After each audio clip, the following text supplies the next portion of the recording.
Ever been to a high school football game? The roar of the crowd, the bright lights, the smell of popcorn. It's the heart of so many American towns. But what if I told you there's one field where the game never really ends?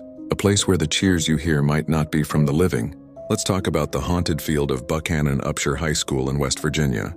Slightly spooky atmospheric music begins to fade in. The story starts way back, decades ago. The land the school and its football field were built on wasn't always just an empty plot. It was once the site of the county poor farm. This was a place for the destitute, the elderly with no family, the sick, and the mentally ill. Life there was hard, and death was a frequent visitor. Many of the residents were buried right there on the property in unmarked graves. Fast forward to when the school was built. The construction crews knew the history. As they dug the foundations and leveled the ground for the football field, they unearthed grim reminders of the past, old, forgotten coffins. Instead of reinterring them properly, the story goes that they were simply bulldozed over, pushed aside, covered with dirt, and paved over with turf. The field was built directly on top of a cemetery. Music swells slightly, becomes a bit more ominous.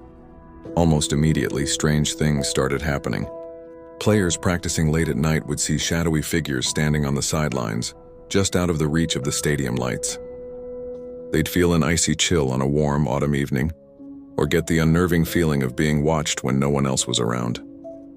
Coaches would lock up the equipment shed, only to find it wide open the next morning, with footballs arranged in strange patterns on the floor. But the most famous ghost is that of a little girl. She's often seen in the stands, a small, solitary figure in an old-fashioned white dress, long after the crowds have gone home. Some say they've heard a child's laughter echoing across the empty field, or the faint sound of her humming a nursery rhyme on the wind. Who was she? Maybe a child who lived and died at the poor farm. Her final resting place now the 30-yard line. Music shifts to a more suspenseful storytelling tone. Then there are the sounds. Visiting teams often complain about it.